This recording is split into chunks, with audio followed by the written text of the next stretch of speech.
Brain అన్నది స్థిరంగా ఉంటుంది. దెబ్బ తగిలి ఒక గుద్దితే ఏమవుతుంది, ఆ కదలిక అయిపోతుంది. బ్రెయిన్ లోపల మిగతా భాగాలకు నుంచి మూమెంట్ వస్తుంది, రొటేట్ అవుతుంది. అందరూ అడిగేవారు నన్ను, బ్రెయిన్ అంతా ఓపెన్ చేస్తారా డాక్టర్ గారు?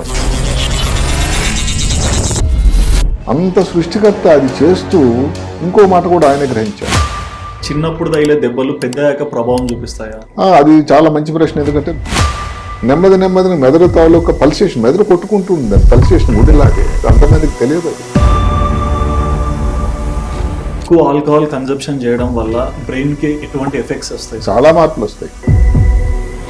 అన్మైండింగ్ అని ఒక మాట వచ్చింది. అంటే ఇప్పుడు చాలా స్ట్రెస్ఫుల్ అట. 5 రోజులు 6 రోజులు వీక్ అంతా పనిచేసిన తర్వాత ఇంకా దానికి మద్యం సేవించి ఏదో పబ్కి వెళ్ళకపోతే ఇంకా లాభం లేనటువంటి అత్యంత పరిస్థితి. ఈ యాక్సిడెంట్ అయినప్పుడు ఒకసారి ఆపరేషన్ అవుతుంది, తర్వాత కూడా వాళ్ళ ఫంక్షనింగ్ కానీ బ్రెయిన్ నుంచి వచ్చే రెస్పాన్స్ కానీ నడవడిక కానీ చాలా మార్పులు వస్తుంటాయి.